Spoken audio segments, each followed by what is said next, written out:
So we got a very straightforward packaging, wiping cloth, a Miguron sticker, boom, a Miguron handout as well.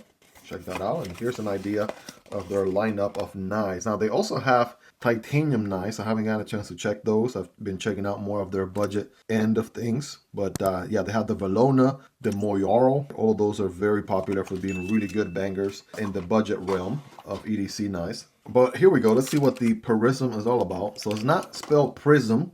It's spelled Perism. So P-E-R-I-S-M. So interesting. Let's go ahead and see.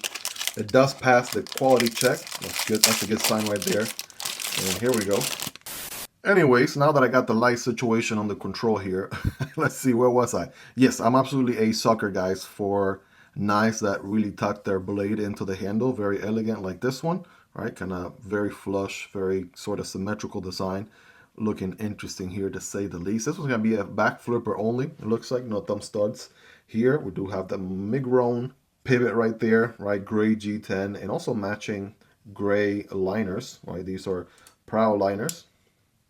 And we have a matching G10 backspacer, right? Looking very elegant. We do have a steel pocket clip. Some models have titanium pocket clips with Miguron, not this one. And it is not reversible, but it is deep carry. All right, check out the pocket clip there.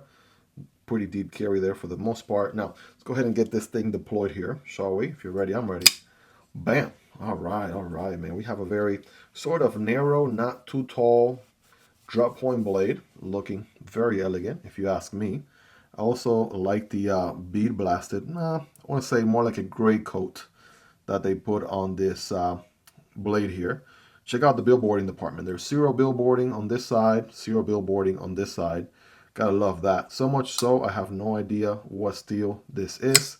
Future me, double check the steel on this bad boy, because I have no ideas what the steel is. And I'm checking the box here, and it doesn't necessarily say.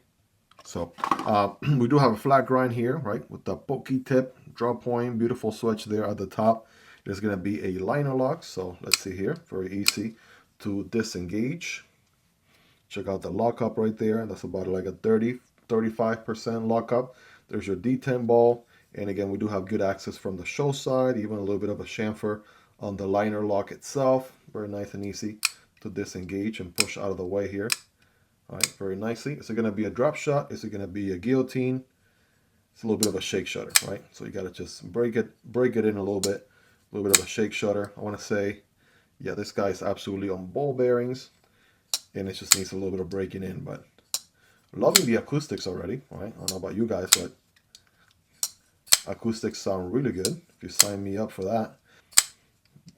Very nice. Now we do have the flipper as deployment only.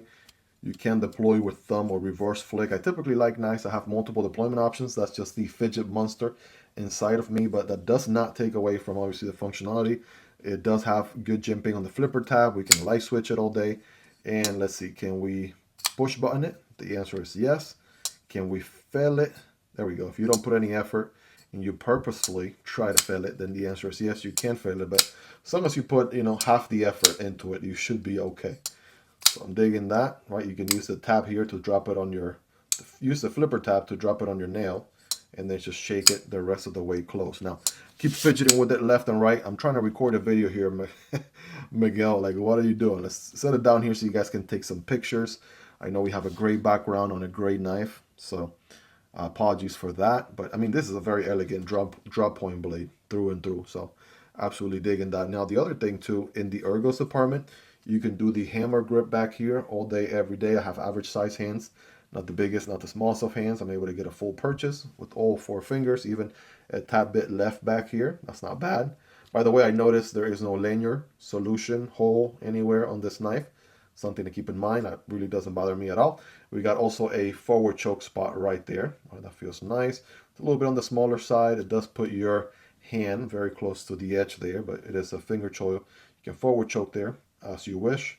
And then very minimal jimping. I kind of wish the jimping was a little bit more extended further forward. That would have been nice, because my thumb tends to land right here, not back here, right? This feels a little bit unnatural to me, but nevertheless, yeah, the ergos feel good. I'm going to go ahead and pocket clip and all. There's a little bit of a bill right? Duck bill to that pocket clip. In the hammer grip, I feel it a little bit more. If I forward choke, I feel it a little bit less. I'm going to go with a 9 out of 10, right? 9 out of 10 for that pocket clip, but the ergos are nevertheless pretty good. And again, it also helps that the G10 is also nice and rounded. There's a certain amount of roundness to the G10, right? If I can show you from this angle right there, right, you can see it's a little bit of, just rounded on both sides, and also a small amount of contouring perhaps all around as well. Now for my knife nerds out there, let's get some quick measurements on this bad boy. Look at that profile view right there. That's a good looking knife any day of the week, if you ask me. Overall length coming in at, all right, over 7 inches, but under 8, 7.75, or very close to that, 3.5 inch blade with a 3-inch cutting path and a 4.25 inch handle. All right, those are some quick measurements while we're here. Let's get a blade stock thickness as well here with my calipers, 0.12, which is the average in the channel for blade stock thickness. Thickness on the handles, 0.56, which is a little bit thicker than the average 0.5 in the channel. All right, so not too bad. And of course, let's get a quick weight on this bad boy here. Now, it is going to be, a larger knife. We do have steel liners. And also, by the way, we also have some milling going on the inside, especially a little bit on the liner side, especially at the top, but more so on the non-liner side. So that absolutely helps with the weight reduction. I'm going to go with, let's see, I'm going to go with 3.5, somewhere between 3.5 and 4, maybe a little bit more, 4.5, somewhere between 4 and 4.5. Ooh, look at that. I would have been right the first time. 3.9 ounces, very close to 4, but just under the equivalent of 111, 111, triple ones, 111 grams, right? Under 4 ounce knife. Sign me up all day, every day. And again, you are having a decent sized blade for EDC carry, but as it turns out, right, it's not going to be too heavy or too light for EDC use. I gotta tell you, Miguron has been doing a really good job. As I pull up a few knives here to do some size comparisons, Miguron has been doing a really good job with the budget territory, right? They really have some great bangers in the budget end of things, so definitely check them out. Not just this model, but other models. I'll have links below so you guys can check out different variants. But here's the MSI. This is a stitch from Microtech. Obviously, those are gonna be a little bit of larger knives, and they're both rocking Lex custom scales. I'll have those links below as well. These are titanium custom scales that just absolutely change the knife completely, as you can see here. And I've absolutely been carrying these a ton here, not just for size comparisons, but now that they have tie scales, I absolutely love these. Keeping it in America here, we got the PM2. That's going to be a little bit of a larger knife.